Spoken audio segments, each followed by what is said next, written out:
함께 주악에 맞춰 조용히 기도하시면서 2024년도 10월 마지막 그리고 종교개혁 309주년 기념주일 예배를 성부와 성자와 성령의 이름으로 하나님께 드리도록 합니다. 다 같이 조용히 기도하시겠습니다.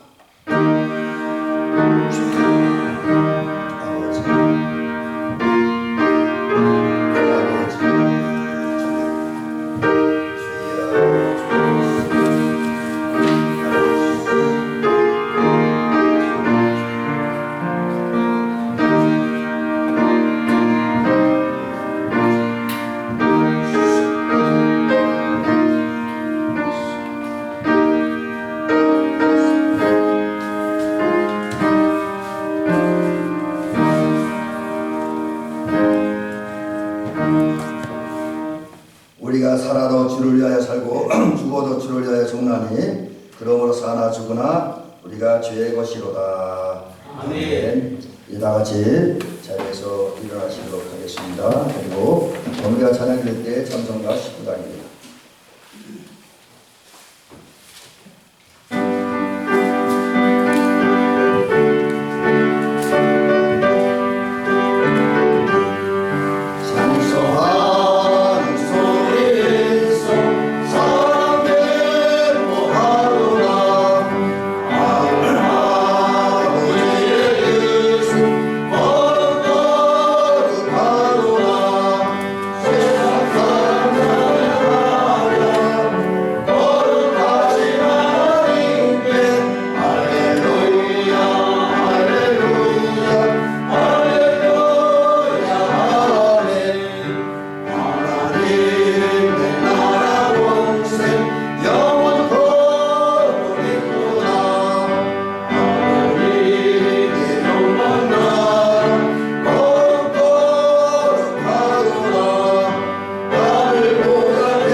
사도신경을 통해서 우리의 신앙을 하나님께 고백해 드리도록 하겠습니다.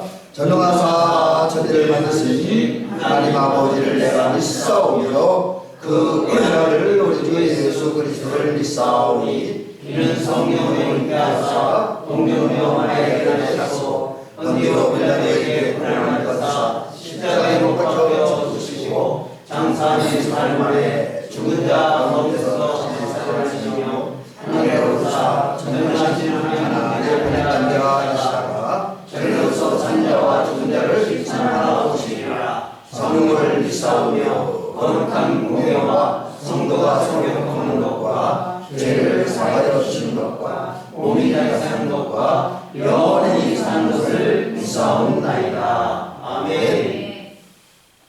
이제 우리 교동은 교독하겠습니다. 교동은 찬송가 드리는 25번입니다. 25번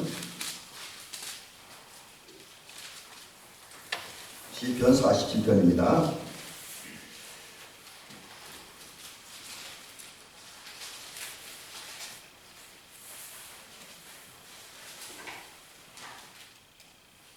이제 교독하도록 하겠습니다. 너희 목마른 자들아 손바닥을 치고 즐거운 소리로 하나님께 외칠지어다.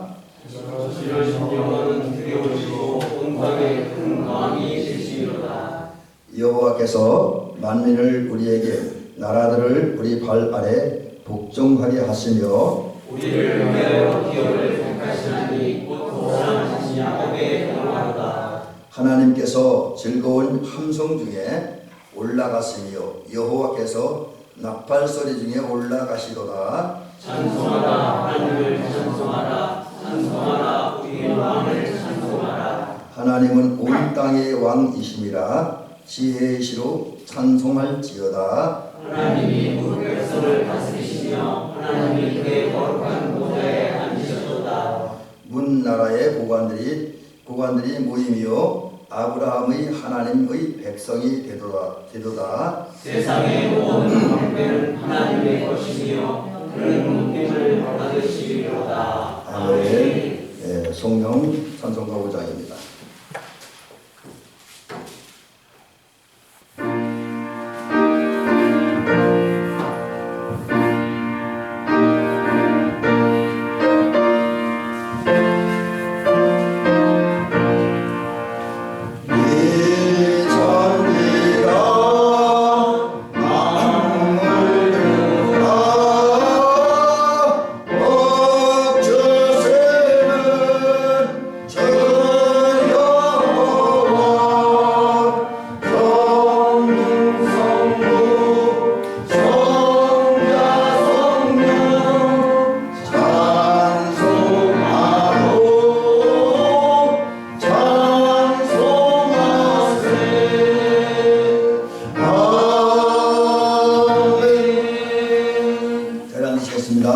이제 우리 기도할 때 같이 원장님 나오셔서 기도해 주시겠습니다.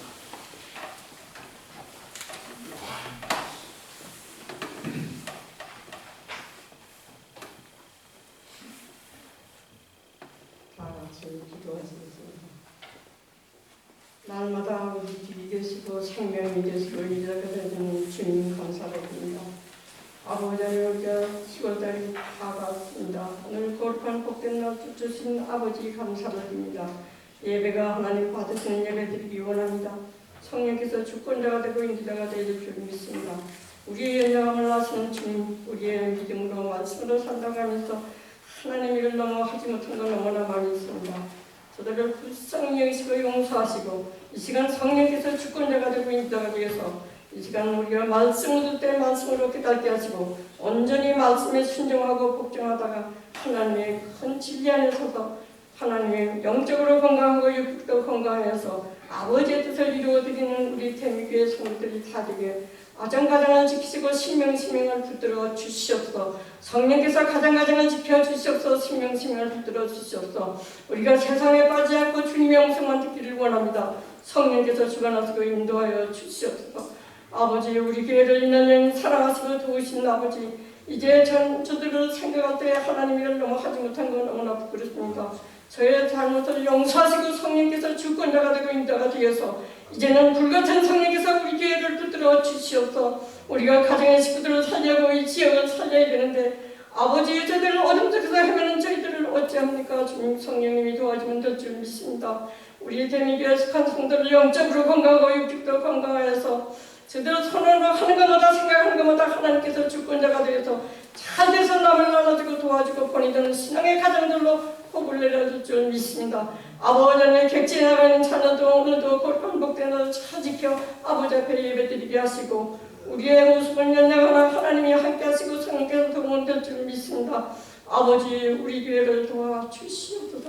하나님 간절히 기도합니다. 시우신 목사님에게 아버지 하나님의 주여 하나님 성령께서 주관하시고 인도해서 성대도 지켜주시고 이 시간도 말씀 친구할 때 능력의 말씀이 되게 하시고 어두운 심령이 깨어지고 녹아지고 변화의 역사가 있게 도와줄 줄 믿습니다. 아버지 하나님 이 시간 우리나라에 주님의 피로 값지고 세운 재단마다 예배 드리는 곳곳마다 하나님과 함께하여 주시옵소서. 이 나라 이 백성에서 뜨겁게 간구하는 귀한 사람들과 성도들의 기도가 있습니다. 들어 응답하시고 하루앞이 우리나라가 복된 나라 하나님을 참 믿는 나라 대통령부터 이직자들 믿음과 말씀 안에 서게 도와주시옵소서. 북한에다 복음이 들어가게 하시고 우리 한국교회 성도님들을 기억하여 주시옵소서. 어렵고 힘든데 아버지 힘들게 쓰고 수고하는 가운데 있사오니 이들의 건강을 지키시고 가정과 생활과 자녀들을 지켜 생명까지 지켜주어서 이 복음은 서울의 땅까지 전파하는 하나님의 말씀이 그들로 인해서 그대로 이루어지는 역사가 있게 도와주시옵소서.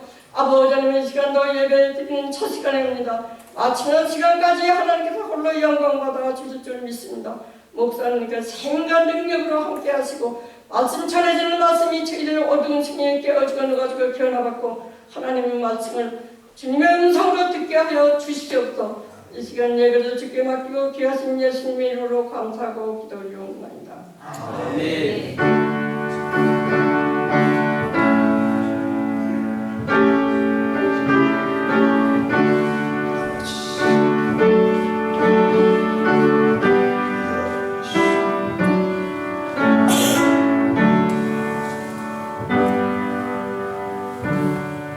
이제 말씀 보시겠습니다. 오늘은 이제 로마서 8장입니다. 8장 31절부터 마지막 39절까지 보시겠습니다. 로마서 8장 31절부터 39절. 그런즉 이 일에 대하여 우리가 무슨 말 하리요? 만일 하나님이 우리를 위하시면 누가 우리를 대적하리요?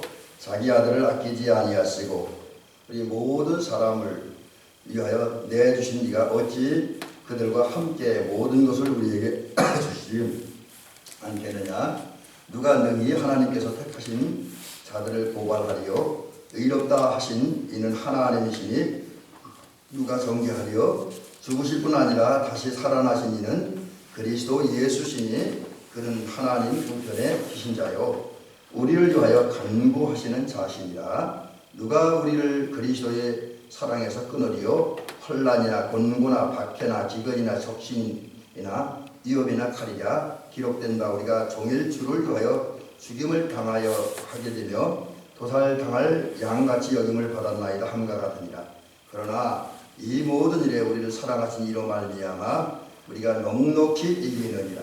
내가 확신하노니 사망이나 생명이나 천사들이나 권세자들이나 현재일이나 장래일이나 능력이나 높음이나 깊음이나 다른 어떤 피조물이라도 우리를 우리 주 그리스도 예수 안에 있는 하나님의 사랑에서 끊을 수 없으리라.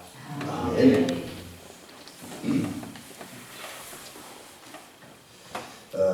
오늘 이제 그 본문을 통해서 우리 성도들이 저것 진정한 성도라면 평화롭고 행복하고 비교적 여유있고 안정된 삶을 사는데 왜 그런지 그 이유를 한번 살펴보면서 은혜 받도록 합니다. 그래서 오늘 우리 성도님들은 하나님의 은혜 가운데 하나님 사랑 안에서 정말 오늘 제목과 같이 평화롭고 행복하고 안정되고 기쁘고 여유 있는 그런 모습을 살아가는 저와 여러분 되시기를 주의 이름으로 축원합니다. 그 전에 제가 어느 모임 우리 목사님끼리 이제 신약 성서를 공부하는 그 모임에 참석해서 한 10시간 동안 세미나를 들었는데 그때 강의했던 황현수 교수 그분이 거의 강의 끝날 때쯤에 그런 얘기를 하더라고요. 현대 젊은이들 뇌가 없대요. 현대 젊은이들 뇌가 없다. 이게 무슨 의미냐? 뇌가 없다는 말은 생각이 없다는 거예요. 생각이 없다. 그러면서 그분 얘기가 내가 대학 교수로서 이렇게 학생들 또 주변의 교회 청년들 또 사회인들하고 많이 만나서 이야기를 대화를 해보면 아는 건 많고 똑똑하고 재능도 많은데 실제로 머리로 인생의 깊은 의미를 생각하며 살는 걸 못 봤다. 이런 말씀을 하시더라고요. 그러면서 현대인들 뇌가 없다. 이렇게 얘기해요. 여러분 어떻게 생각하십니까? 또 좀 이제 저는 직접 만나본 분은 아니에요. 책으로만 잠깐 만나봤는데 그 신학계에서 굉장히 유명한 교수님입니다. 칼바르트라고 하는 분이 있는데 이분들은 또 이런 얘기를 했어요. 현대인은 어둠 속에 있다. 왜 어둠 속에 있느냐? 그 어둠 속에 있는 건 살면서 그 삶에 관한 근본적인 질문을 하지 않는다. 궁극적인 질문을 하지 않는다. 무슨 얘기냐면 이것도 생각 없이 한다는 거예요. 그래서 뭔가 자기 목표를 위해서 야망을 해서 열심히 사는데 부지런히 일들을 하는데 아주 분주합니다. 분주해 사람들이. 근데 그러다 보니까 생각하지 않는다는 거예요. 특별히 우리가 인생을 바로 살려면 신앙인들도 마찬가지입니다. 신앙인들도 신앙생활 바로 하려면 끊임없이 자기 자신의 삶에 대해서 또 하나님의 뜻에 대해서 질문을 해야 돼요. 자기 자신에게 질문하고 하나님께 질문을 해야 되는데 우리 질문하지 않는다는 거죠. 목사님들도 성경을 깊이 해석하고 이해하고 그 설교를 잘하려면 생각을 많이 해야 됩니다. 책도 많이 봐야 되지만 생각을 많이 해야 되는데 칼바르트라는 신학자가 얘기를 현대인들은 그거 하지 않는다는 거죠. 그래서 좀 더 구체적으로 뭐라냐면 이 궁극적인 질문, 가장 중요한 질문을 하지 않는다. 이 얘기 속에는 이런 의미가 있습니다. 내 인생의 마지막이 어떻게 될 것인가. 그리고 또 하나는 나는 지금 바로 살고 있는가. 이런 것에 대한 질문을 던져야 되는데 칼바르트라는 신학자에게는 그런 질문을 던지지 않는다는 거죠. 그래서 이걸 또 우리 지금 쉽게 표현하면 그런 거예요. 성도라면 신앙생활 잘하기 위해서 내가 어떻게 하고 무엇을 해야 구원을 얻는가. 오늘 이런 상황 속에서 내가 어떻게 하고 무엇을 해야 이 어려운 탈, 이게 구원이라는 게 영적인 구원뿐만 아니라 여러 가지 의미에서 구원이 있잖아요. 질병에서의 구원도 있고, 가난에서의 구원도 있고, 또 심신의 압박에서부터의 구원도 있는데, 그래서 여러 가지 구원 중에서 내가 처한 상황 속에서 어려울 때 어떻게 하면 내가 여기서 벗어날 수 있을 것인가? 무엇을 해야 여기서 하나님의 은혜를 벗어날 것인가? 이런 질문을 하지 않는다는 거죠. 또 우리가 그리스도인이라고 한다면 하나님의 뜻대로 살아야 되는데, 그럼 하나님의 뜻대로 산다는 게 뭐냐? 내가 이런 상황 속에 이런 조건 속에 어떻게 살아야 하나님의 뜻에 합한 삶을 사느냐? 이것에 대한 질문을 하지 않는다는 거예요. 성경을 읽으면서 한글 읽어요. 우리 신학생들이 재미난 얘기인데 성경을 읽는 정신없이 읽는 사람들 갖다가 말씀 읽는다고 하므로 글을 읽는다. 글을 읽어. 많은 분들이 성경 책을 놓고 글을 읽는데 생각을 하지 않고 있는 거예요. 그냥 덮어놓고 읽기만 하는 거예요. 성경을 읽으면서 여기에 나타나는 하나님의 의가 뭐고 하나님의 진리가 뭐고 하나님의 의가 뭐고 하나님의 거룩이 뭐냐 이런 걸 생각해야 되는데 그런 거 생각하지 않고 그냥 성경 읽고 그냥 살아가는 거예요. 뭐 굳이 좀 예배 시간과 연결시켜서 말한다면 예배 시간에 와서 지금 성경 이런 말씀이 들려드리고 목사님 이런 말씀 드리는데 하나님은 왜 이런 말씀을 나에게 오늘 주시냐 이런 거를 생각해야 되는데 그냥 예배 시간에 멍청히 앉아서 가는 거. 이게 이제 삶에 대한 궁극적 질문을 하지 않는다는 거예요. 그래서 이런 질문을 하지 않기 때문에 현대인들, 뭐 과거에 마찬가지, 앞으로도 많은 분들이 그럴 거예요. 영적 어두움 속에서, 생각의 어두움 속에서 살고 있다라는 거죠. 여러분, 이제 제가 좀 어려운 말씀을 처음에 드렸는데, 우리 대백교 성도님들은 뇌가 없는 인생 살지 않기를 주님께 부탁을 드립니다. 어둠에 빠져있지 않은 삶을 살지 않기를 주의 이름 간절히 부탁을 드립니다. 우리는 오히려 빛 속에 살아야 돼요. 바로 살아야 돼요. 그래서 여러분 그런 면에서 제가 이제 현대인들 질문을 하지 않는다는데 저는 여러분들이 지혜롭게 살기 위해서 현명하게 살기 위해서 빛 가운데 사는 데 필요한 몇 가지 질문을 던져봅니다. 여러분들 이런 질문 한 서너 가지 드릴 테니까 대답 여러분 스스로 하십시오. 근데 이 질문 절대로 어렵지 않습니다. 아주 간단하고 단순하고 쉬운 질문을 드리면서 오늘 그 말씀을 근거로 오늘 말씀을 진행해 나가려고 합니다. 여러분 지금 기쁘십니까? 아멘입니까? 여러분 기쁘십니까? 아니면 지금 예배드리는 이 시간 또 일상생활 속에서 여러분 평화를 느끼며 살고 있습니까? 또 여러분 살면서 올 한 해 동안 열심히 사는데 여러분 삶에 보람을 느낍니까? 만족을 느낍니까? 여기에는 이 양면성이 있죠? 어떤 부분이 잘 돼서 보람과 만족을 느끼는데 어떤 부분에서는 아쉬운 부분도 있겠죠? 어쨌든 또 여러분 미래의 삶에 대해서 미래에 대해 소망이 있습니까? 잘 될 것이라고 하는. 자, 사실 이런 문제들이 간단하고 쉬운 어떤 그런 것 같지만 그래도 우리 인생 살아가는 데 있어서 굉장히 중요한 부분이에요. 사실 인생은 행복하게 살아야 돼요. 왜? 하나님의 뜻이기 때문에. 인생은 기쁘게 살아야 됩니다. 하나님의 뜻이고 하나님 우리에게 주신 선물이기 때문에. 또 우리는 꿈을 가지고 살아야 돼요. 그게 주님이 우리에게 주신 은혜예요. 하나님은 언제 우리에게 꿈을 주시고 목표를 주시는 하나님입니다. 자, 이런 꿈을 가지고 살아야 되는 거죠. 그러면 우리가 어떻게 하고 무엇을 해야 우리 속에 꿈이 있고 우리 속에 희망이 있고 우리 속에 기쁨이 있고 우리 속에 행복이 있고 우리 속에 삶의 안정이 있고 여유가 있고 또 이렇게 정말 아름다운 곳을 살 수 있을까? 저는 그 기준점이 여기 있다고 생각합니다. 이게 성경적인 진리예요. 저도 생각하지만 성경적인 진리가 그겁니다. 우리가 행복하냐 불행하냐 기쁘냐 안 기쁘냐 소망이 있느냐 없느냐 삶의 보람이 있느냐 없느냐는 그 중심에 예수님이 있느냐 없느냐입니다. 예수님이 있느냐 없느냐. 예수님이 있느냐 없느냐 이 교차에 어떻게 보면 세상 사람들 입장에서 볼 때는 아무것도 아닌 것 같아요. 그죠?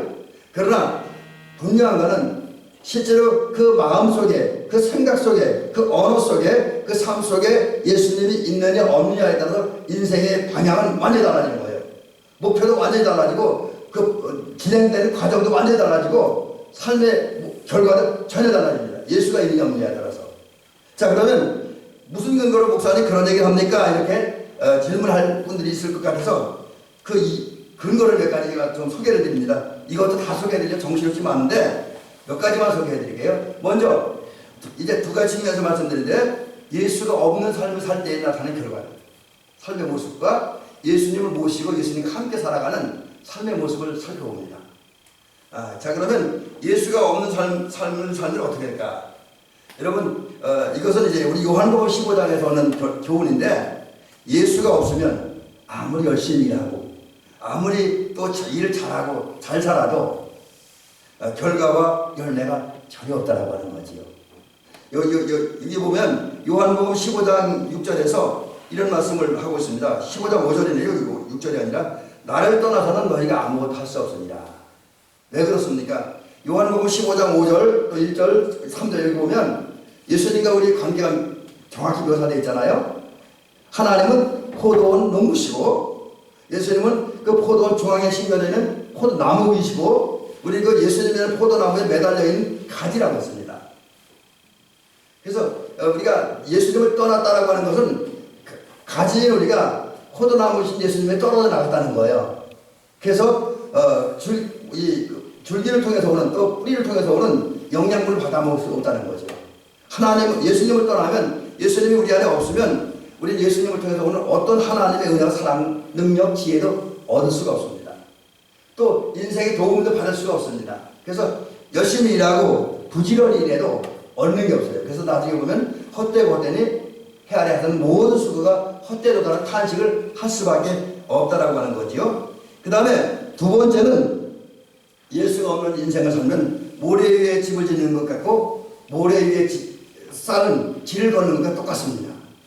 여러분 예수님께서 마태복음 7장 26절에서 이런 말씀하고 있습니다. 나의 이 말을 듣고 행하지 아니하는 자는 그 집을 모래에 지은 어리석은 사람 같다 이렇게 말씀하고 있어요. 그러면서 그 다음 부분에 보면 창수가 나고 비바람이 몰아치면 그 집이 다 무너진다 했습니다. 여러분 무슨 얘기입니까?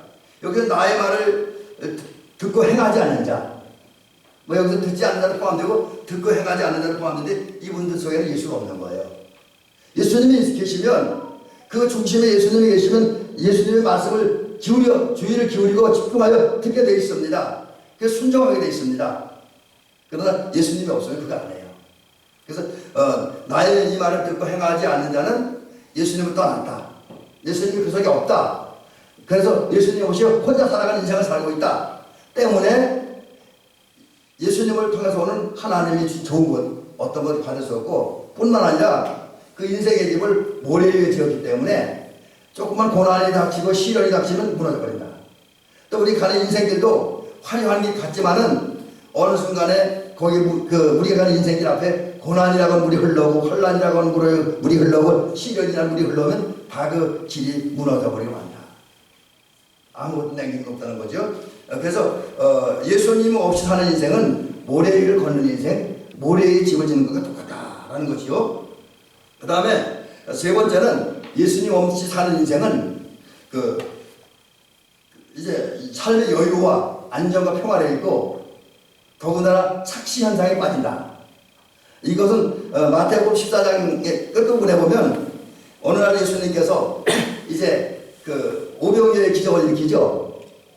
들려서 오병이어의 기적을 일으킨 다음에 저녁 때가 됐을 때 예수님은 기도하러 산으로 가시고 제자들 보고는 바다 건너편으로 가라 하셨잖아요.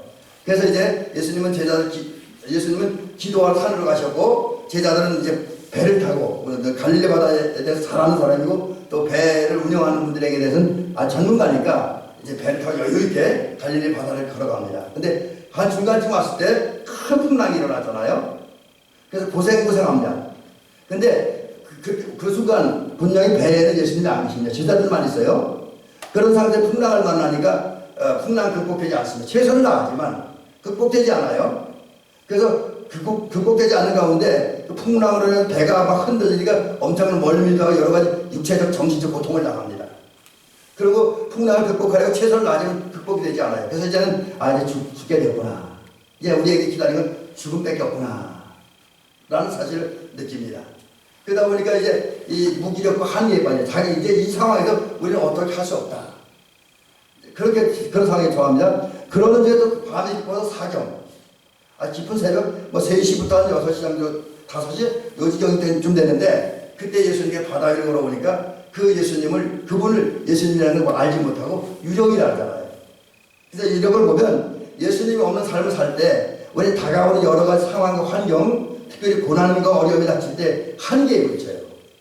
한계에 부딪히면서 그게 안 되니까, 내 노력 때문에 뜻대로 안 되니까 좌절하고 절망하고 또 삶의 여유와 안정을 잃고 심지어 잘못 보고 잘못 판단하는 이런 비극도 발생한다라는 거죠.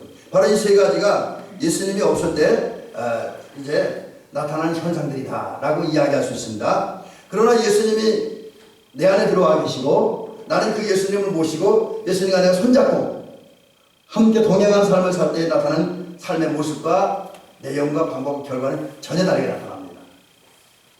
그래서 우리 대백교 성도님들은 예수님과 함께 살아가는 은혜가 있기를 주님의 이름 간절히 부탁을 드립니다. 자, 그렇다면 이제 우리가 예수님과 함께 살아갈 때 어떤 현상이 나타나고 삶의 결과는 어떤 모습일까 하는 거죠. 우선 그 말씀을 드리기 전에 예수님이 우리가 함께 하시고 내가 예수님과 동행하면 분명히 삶의 결과와 내용과 모양이 다 달라지는데 왜 그런지 살펴보려고 해요. 그러기 위해서는 예수님이 어떤 분인가, 하나님이 어떤 분인가를 잠깐 살펴볼 필요가 있습니다. 물론 이 부분을 짧은 시간에 다 말씀드릴 수는 없고요. 오늘 본문 중심에서 한두 가지 또는 두세 가지를 짧게 정리를 해보려고 합니다. 첫째로 오늘 성경에 의하면 예수님은 우리를 위해 십자가에 달려 죽으신 분입니다. 오늘 성경은 그렇게 얘기하고 있어요. 32절에 보니까 자기 아들을 아끼지 아니하시고 우리 모든 사람을 위하여 내어주시니까 라고 말씀하고 있고요. 그 다음에 이제 34절에서는 죽으실 뿐 아니라 이렇게 얘기하고 있어요. 제가 지금 오늘 설교 조금 이 성경을 이렇게 모아놓은 게 여기 이렇게 이제 하면서 말씀을 드리고 있는데 무슨 얘기냐? 예수님, 하나님은 인간에게 죄사함과 구원과 하나님 나라와 영생, 또 이 땅에서 모든 것이 합력하여 선을 이룬 복을 주시기 위해서 예수님을 화목제물로 선택을 하신 거예요. 그리고 화목제물로 쓰시기 위해서 예수님을 안타깝지만 내어주셨습니다. 로마 군인들이, 로마 정치인들이, 유대 종교 지도자들이, 군중들이 예수님을 십자가에 못 박고 내어주셨어요. 한편 예수님은 그런 하나님의 뜻에 따라서 자원해서 스스로 십자가를 지셨습니다. 그런 분이 예수님이에요. 왜? 우리의 죄를 사하기 위해서, 우리에게 행복을 주시기 위해서, 또 그 행복을 통해 우리로의 큰 사랑, 기쁜 사랑을 느끼기 위해서 예수님께 십자가에 달려 죽으셨어요. 두 번째는 예수님은 부활한 분입니다. 이 얘기는 성경과 소개해드립니다. 예를 들면 마가복음 16장 6절에 보니까 예수님은 안식 후 첫날 새벽에 부활하셨어요. 그래서 막달라 마리아를 비롯한 세 여인이 예수님의 무덤을 찾아갔을 때 예수님은 살아나셨고 천사가 와서 그가 살아나셨고 여기 계시지 않다 라고 얘기했잖아요. 그리고 부활하신 예수님은 잠시 후에 예수님의 무덤을 찾아가던 막달라 마리아를 찾아오셨습니다. 그리고 막달라 마리아에게 부활하신 당신의 모습을 보여주셨어요. 뿐만 아니라 그 후에는 이제 그날 얼마 후에 이제 실망해서 저 시골, 우리 흔히 엠마오 마을이라고 그러잖아요. 그 시골 마을 내려가는 두 제자를 찾아오시고 그러니까 함께 걸으시고 말씀하시고 그들에게 부활하신 당신의 모습을 나타내 보이셨고 그들에게 진리의 말씀을 풀어서 해석해 주셨습니다. 설교하셨어요. 그러니까 이게 예수님의 부활이에요. 예수님은 십자가에 달려 죽으셨다가 부활하신 분입니다. 그리고 세 번째는 그분은 부활하신 후에 승천하셔서 지금은 하나님의 보좌 우편에 앉아 계십니다. 이 하나님 보좌 우편에 앉아 계시다. 이거는 주님께서 최후의 승리를 거두셨다. 영광의 자리에 오르셨다. 가장 높은 자리에 오르셨다. 그리고 지금 그곳에서 우리를 위해서 무언가를 하고 계신다라는 의미가 있습니다. 여러분, 예수님은 이러한 분이에요. 이런 분이야. 근데 이런 예수님께서 이제 우리를 위해서 일하시는 거예요. 왜 우리가 그럼 예수님인가 함께 살면 행복하냐? 물론 제가 지금 드린 예수님께 십자가에 달려가지고 오셨고 부활하시고 승천하신 하나님 보좌 우편에 앉아 계신 분이기 때문에 그렇습니다. 예수님 자체 때문에. 그와 함께 우리가 오늘 우리 상황이 어떻든지 우리 삶의 모습이 어떻든지 간에 평화롭고 행복하고 여유있고 안정되고 소망을 가지고 살 수 있는 것은 또 그분이 하신 일 때문에 그렇습니다. 그분이 하신 일이 뭡니까? 여러분 오늘 성경에 보니까 예수님은 우리를 구원하신 걸 믿으시기 바랍니다. 오늘 31절에 보면 이런 말씀이 있어요. 우리가 이 일에 대하여 무슨 말하래요? 라고 했는데 참 이 말이 무슨 의미인지 해석하기 쉽지 않더라고요. 근데 이렇게 성경을 저는 로마서 앞뒤를 살펴보고 여러 가지 주석 자리들 통해서 깨닫는 게 뭐냐면 여기서 이 일이라고 하는 건 하나님이 우리를 구원하신 사건을 말하는 거예요. 구원의 역사. 하나님은 우리를 구원하셨습니다. 우리를 죄에서, 죄의 영향력에서, 죄의 결과에서, 죄의 권세에서 구원하셔서 해방과 자유를 주셨고 평화롭게 살게 하셨습니다. 이게 우리에게 평화와 행복과 자유를 주기 위해서 행한 하나님의 역사 중에 하나라고 하는 거지요. 그 두 번째는 주님께서 우리를 선택하셨습니다. 선택이라는 말을 보니까 그냥 굉장히 그 깊은 의미가 있는데 대충 하나 쭉 뽑아온 게 아니에요. 이 선택이라는 말이 그 헬라어로 보니까 그런 뜻이 있다 그래요. 정선했다.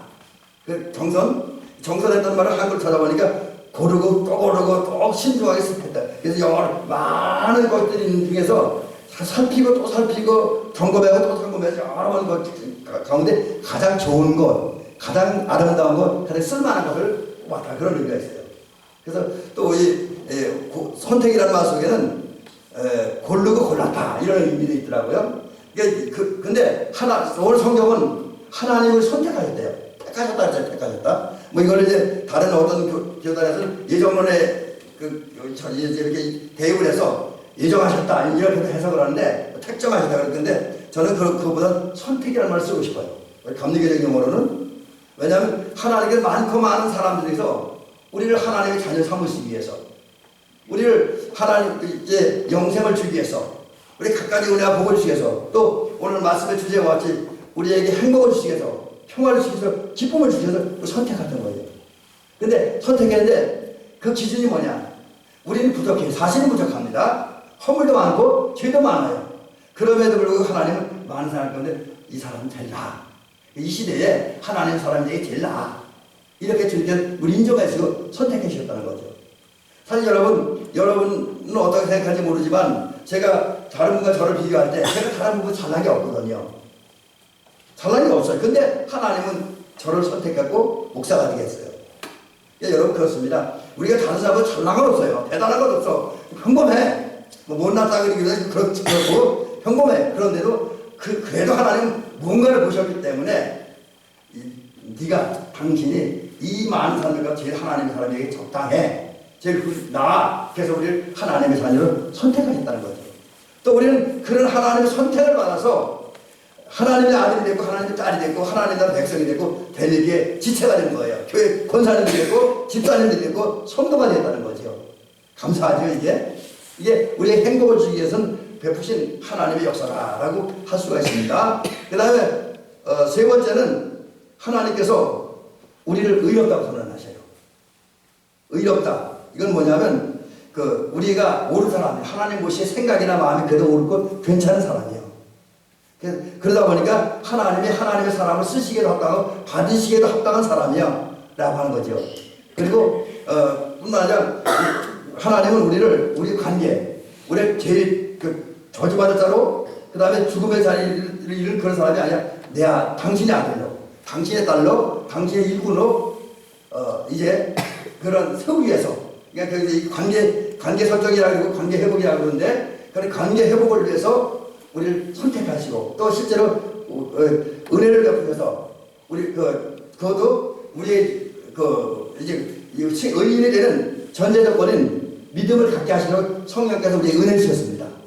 그래서 그 성령의 은혜를 통해서 우리를 믿을 수 있게 했고 그래도 우리 믿음이 고장서 넘는데 작은데도 불구하고 예수님 말씀한 대로 겨자씨 하나만도 못한 작은 믿음에도 불구하고 우리 작은 믿음 보고 우리를 의인, 넌 내가 보기에 의로워, 옳은 사람이에요. 내 아들이야 내 딸이야 이런 관계를 설정하고 뿐만 아니라 그런 관계 속으로 끌어들여가는 그런 하나님이다.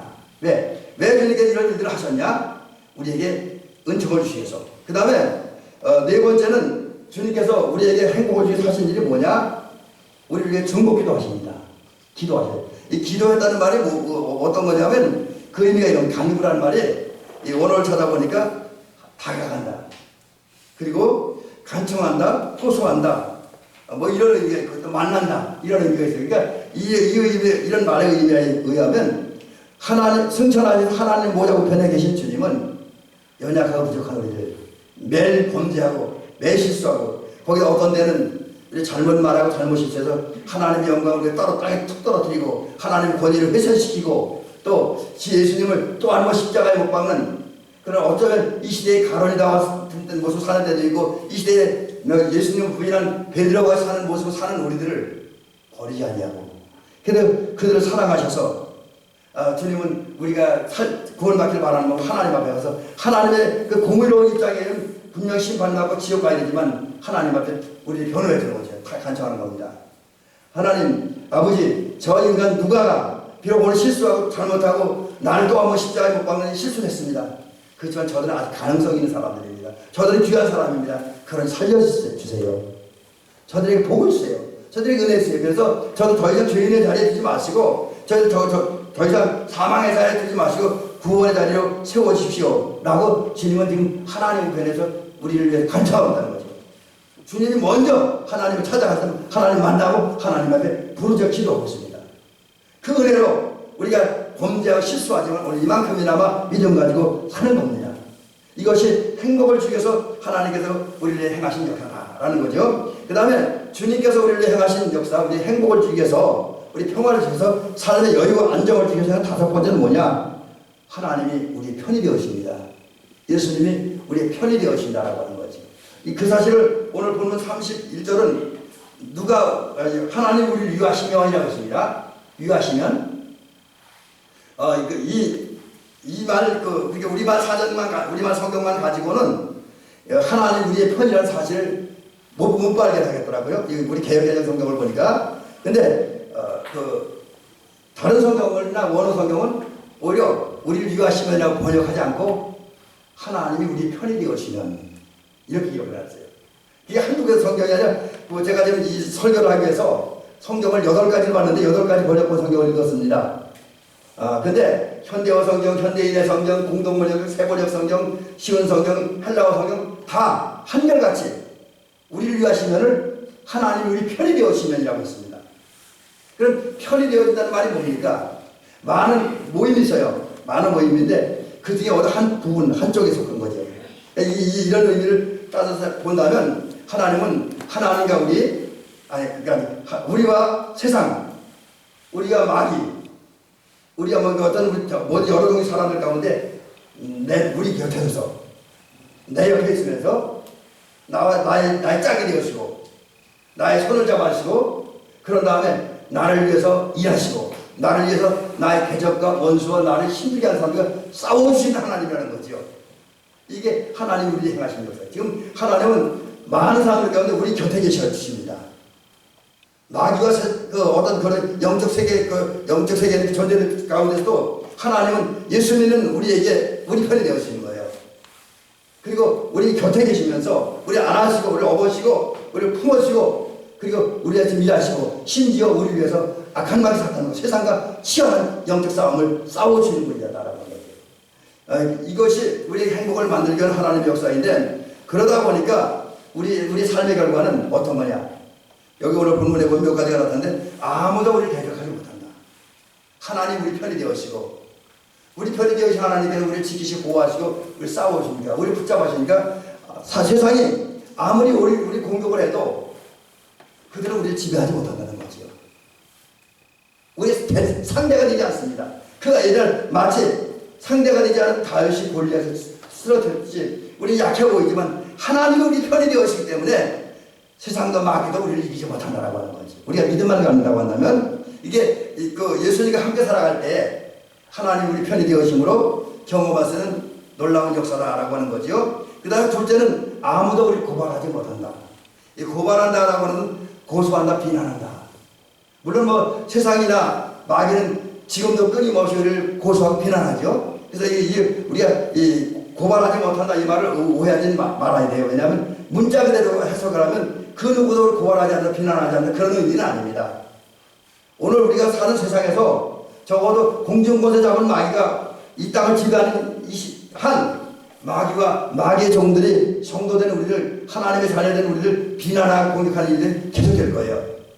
근데 오늘 본문은 그럼에도 불구하고 고발하지 못한다 그랬죠. 누가 우리를 대적하리요?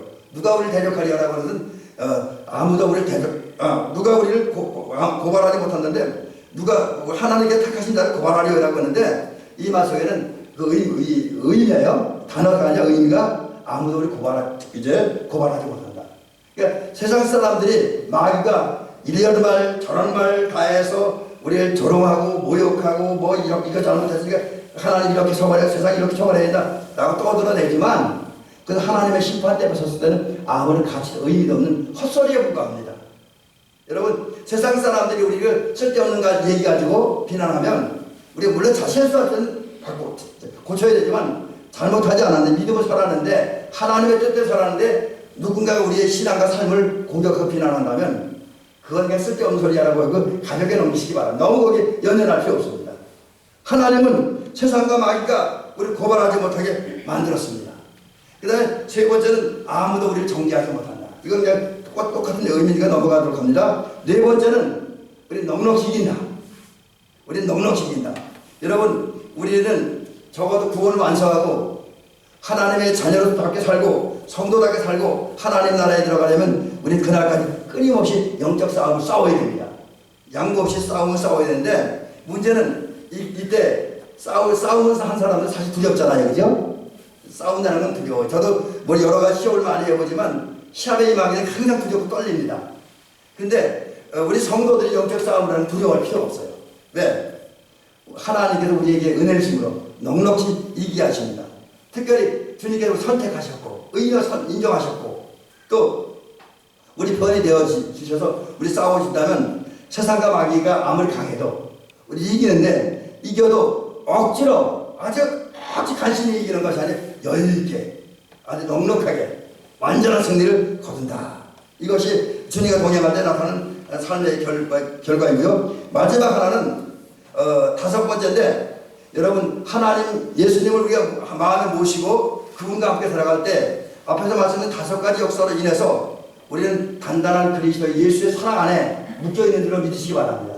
사랑 속에서 사랑받음이 은혜를 꼭 행복하게 살게 합니다. 여기도 여러 가지 이야기가 있는데 지금 시간이 많이 갔기 때문에 좀 정리를 하려고 합니다. 오늘 35절부터 35절 38절 사이에 보면 세상과 마귀는 우리를 그리스도의 사랑에서 끌어내기 위해서 이제 벼락을 짓어요. 끌어낸다고 하는 건 단절시킨다는 거예요.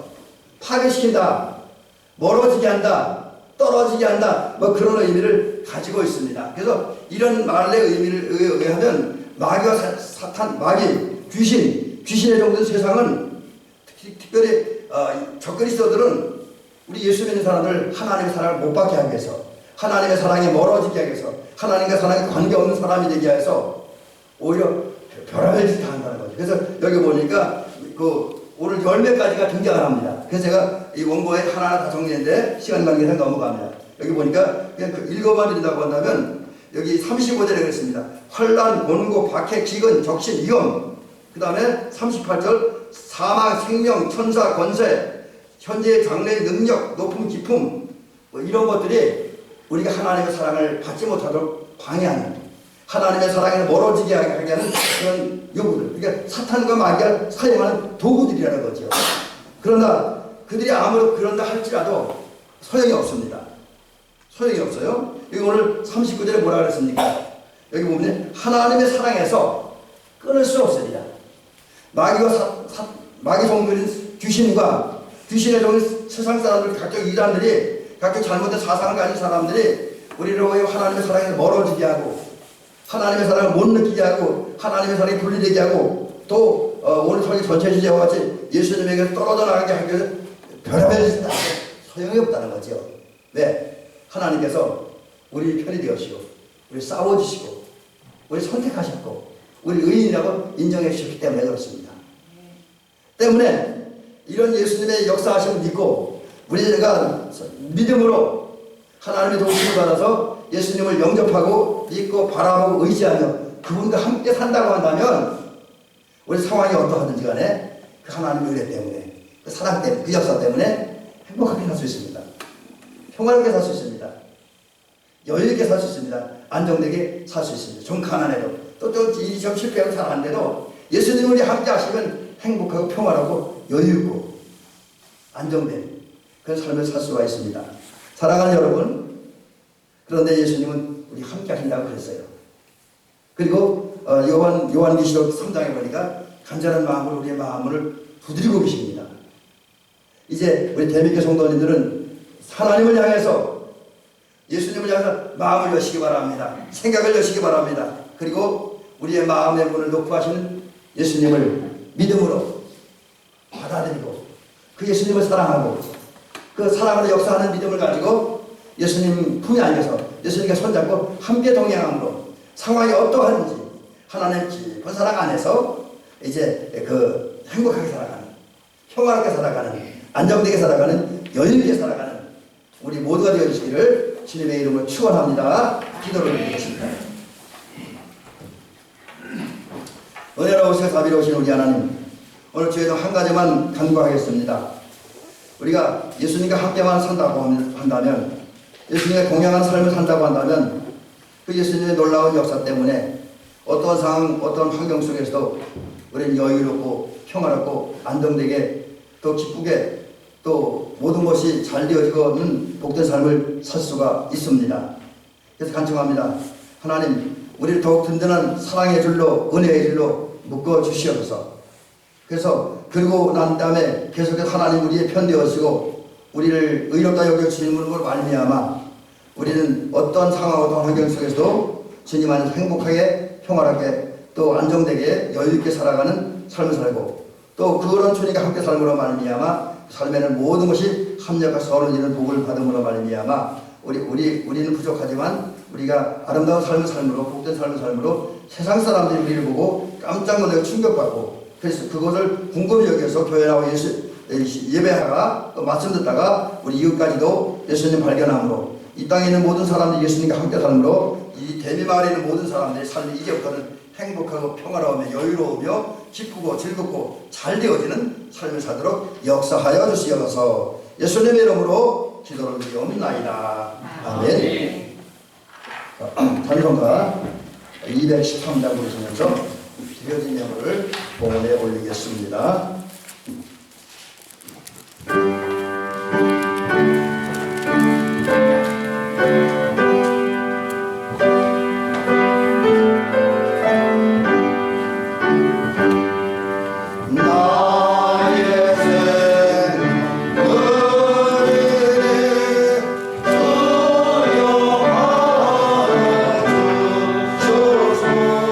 세상 사람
드리셨습니다. 우리 감사한금 제가 드렸고요. 우리 장로님, 우리 조권사님 드리셨습니다. 박상도 권사님, 이창길 집사님, 조혜경 권사님, 김병원 성도님, 신동엽 권사님 감사합니다. 무명으로 임경현 성도님, 홍종현 형제 박기호 권사님 드리셨고요. 이성희 집사님, 신경자 권사님 좋은 차 주셔서 감사합니다. 조심히 다니시게 하여 주시옵소서. 이명진 찾았어요? 영진? 축하합니다. 언제 저도 한번 태워줘요. 이명진 형제, 박지호 권사님 감사합니다 드리셨습니다. 최근목 권사님 작정원금 드렸고요. 신동엽 권사님, 전미자 권사님 작정원금 드렸고 소망석 속회임을 드렸습니다. 위하여 기도합니다. 은혜로우시고 자비로우신 우리 하나님 아버지 고맙습니다. 감사합니다. 사랑하는 우리 장로님과 권사님들, 집사님들, 성도님 이렇게 모여서 또 오늘도 하나님과 같이 예배드릴 수 있도록 도우셔서 너무너무 감사합니다. 아버지 하나님 오늘도 좀 부족하지만 최선을 다해 사역하였습니다. 말씀 증거했습니다. 하나님 주신 것 감사합니다. 이렇게 또 우리 사랑하는 성도들 일주일 동안 또 한 달 동안 또 올 한 해 동안 농들에서 밭에서 또 산에서 집에서 열심히 일했습니다. 정말 몸이 힘들어도 참고 열심히 일했습니다. 땀 흘려가면서 시간 맞춰가면서 열심히 일했는데 그랬더니 하나님께서 우리 농장들이 잘 자라게 하셨고 또 올해는 여러 가지 어려움도 있었지만 그럼에도 불구하고 성도들 비교적 좋은 가격에 우리 농작물들을 깨끗이 판매할 수 있도록 도우신 걸 감사합니다. 또 그것 중에서 얻어진 물질의 소득물 가운데 일부분을 성별하여 하나님께 드렸습니다. 11조 드렸고요. 감사금 드렸고 작정금, 소원예물, 속회예물, 주일예물이 각각 드려졌습니다. 그 외에도 여러 가지 다양한 형태와 제목으로 귀한 예물을 하나님께 성도들이 드립니다. 이 예물들은 사랑하는 성도님들을 기억하시고 이제 붙잡아주시고 품어주시고 하나님 특별히 이 예물을 보고까지 성도들이 수고하느라고 많은 체력과 기력과 영역을 소비하였는데 그리고 그래서 많은 심신이 피곤하고 지쳐 있습니다. 이러한 성도님들에게 저는 시간 위로의 은혜를 주시고 안식의 은혜를 더하시고 새 힘을 더하시고 새로운 꿈과 목표를 더하옵소서.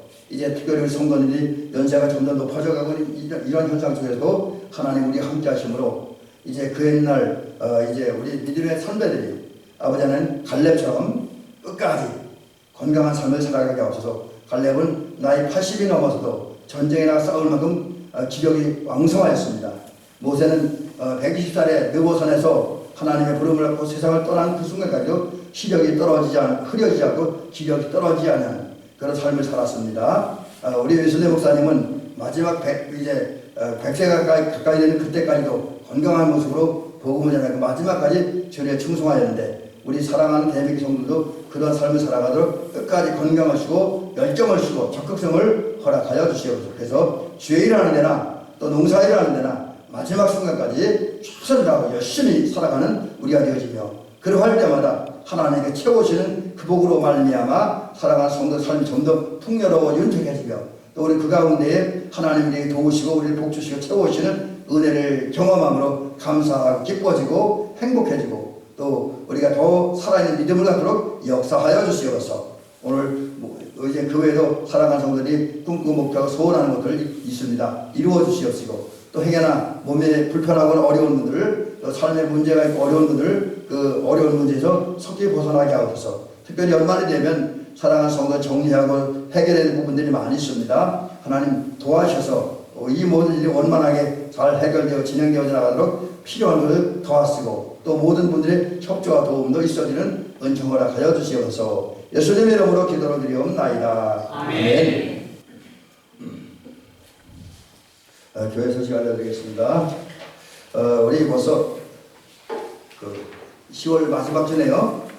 10월 마지막 주쯤 보통 이제 종교개혁주의를 지키는데 저는 물론 오늘 특별히 사실 종교개혁주의에 맞춰 설교 준비를 하지 않았습니다. 근데 그래도 약간 그 오늘 부분도 살피고 그 부분은 있긴 하나요. 근데 어쨌든 지금부터 300년 전에 1517년 10월 31일에 마르틴 루터가 피턴베르크 대학 정문에 그 당시 잘못된 천주교의 여러 잘못된 신앙 때문에 그걸 개혁하고자 95개 조항에 반박문을 써서 대자보를 붙이면서 종교개혁 운동이 시작됐습니다. 그래서 우리 그런 웨슬레 목사님이나 또 뭐 칼빈이라든지 또 우리 영국에서 영국을 변화시켰던 웨슬레 목사님의 그 신앙 전통을 이어받아서 먼저는 우리 자신의 변화를 위해서 우리 자신을 살펴보고 노력해서 저는 발전되고 나은 그런 저와 여러분이 되시기를 주의 이름을 간절히 부탁을 드립니다.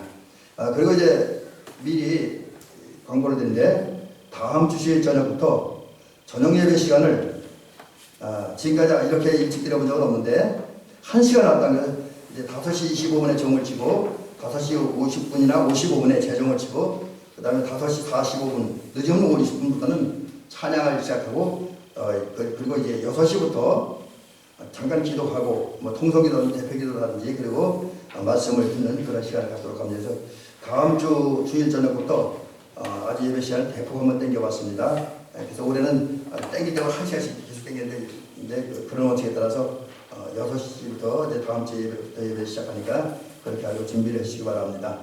그 다음에 이제 11월 10일 그러니까 11월 두 번째 주일이 되겠죠. 이날 우리 여선교회 2024년도 두 번째 헌신 예배를 드리도록 할 테니까 여선교회에서는 준비하시고 성도님도 같이 동참하시도록 기도로 준비하시기 바랍니다. 특별히 이번에는 제가 지난번에 말씀드렸던 것처럼 제가 설교하지 않고 다른 분에게 설교를 부탁할 예정입니다. 왜 그러냐면 저는 늘 설교를 하니까 좀 여러분들에게 다양한 형태로 들려오는 또 그 말씀을 들을 필요도 있다라고 여겨져서 다른 분을 좀 선택하려고 생각 중에 있습니다. 아직 강사가 결정된 건 아니고요. 여러분 위해서도 기도해 주시기 바랍니다. 그 다음에 이제 그 지방 소식인데 최근에 우리 지방에 목사님들 몇 분 이렇게 교체가 되셨습니다. 상한미 목사님은 아직 가시지 않았는데 11월 7일 다음 주일 지나고 이제 교회를 목회 사임을 합니다. 그분은 이제 은퇴를 좀 미리 하시고 그 다음에 대화교회 송원준 목사님이 지난 화요일 저 대구로 이사 가셨습니다. 대구에 다른 교회로 가셨고 그 다음에 주신교회 송민철 목사님이 이번 주 화요일 또 저 강릉으로 가시 강릉서 그쪽에 계시는 목사님이 또 주신교회로 오시게 되었습니다. 그래서 지방 교육자들이 올해는 굉장히 많이 이동을 하고 또 지난 후반기 중에 한 번은 또 진북교 이대희 목사님이 인천으로 가시고 또 안산서 새로운 목사님이 오셨습니다. 올해 우리 지방의 인사 이동이 굉장히 많이 있었습니다. 우리 이런 시점에 우리 가시는 목사님들 또 가시는 목사님이나 오시는 목사님들 위해서 성도님들이 많이 기도해 주셔서 평창 지방이라고 은혜롭고 아름다운 그 지방으로 성장해 갈 수 있게 해서 기도해 주시기 바랍니다. 자, 이상입니다. 이제 우리 다 같이 자리에서 일어나시도록 하겠습니다.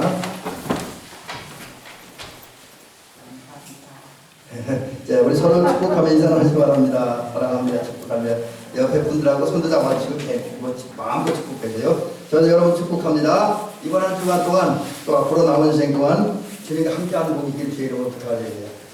예수님과 함께 사는 걸로 오늘 말씀드린 것처럼 평화와 안정과 행복 또 풍요와 넉넉함이 모든 합력해 서로지는 복이 있기를 주의 이름으로 축원합니다. 자, 이제 찬송가 304장 찾아놓으시고요. 파석교도 교독합니다. 내가 누구를 보내면 누가 우리를 위해 갈고 내가 세상 끝날까지 너희와 항상 함께 있으리라. 아멘. 자, 우리 1절 3절만 부르고 축도하겠습니다. 1절 3절만 부르고 축도합니다. 그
안내위원, 봉원위원, 청소하는 분들 갖고 와야 되는데 그 밑에 제가 달아놓지 않아서 말씀드릴게요. 청소는 이제 신도경 원사님, 전미자 원사님 순서대로 하고요. 그 다음에 이제 신도경 원사님하고 신경경 원사님. 그 다음에 죄송합니다. 봉헌은 이제 순서상으로 하늘이 겹쳤는 데가 좀 헷갈리긴 하는데 혹시 만약 겹쳤으면 말씀해주세요. 조동하게. 봉헌 안내위원은 전미자 원사님 그리고 봉헌위원은 신동경 원사님 다음 달에 수고해 주시기 바랍니다. 자, 기도하겠습니다. 이제는 우리 구주 예수 그리스도의 은혜와 하나님 아버지의 사랑과 성령의 감동 교통 역사하시니 오늘 하나님의 말씀을 듣고 이제 우리를 찾아오셔서 우리의 마음문을 두들기고 계시는 주님을 성령의 도우신과 인도 속에서 마음의 문, 생각의 문을 활짝 열고 그 예수님을 영접하고 믿고 사랑하고 그 이후에 성령 인도하심 속에서 늘 주와 동행함으로 말미암아 우리 삶의 현장에서 어떤 일이 어떤 사건이 벌어진다 할지라도 평화롭고 안정되고 행복하고 여유롭군 삶을 살기를 원하는 사랑하는 장로님과 권사님들, 집사님들, 대민교 성도들 모두 위해 또 이 마을 주민들 위해 이제로부터 영원히 함께 하옵시기를 간절히 축원하옵나이다. 아멘.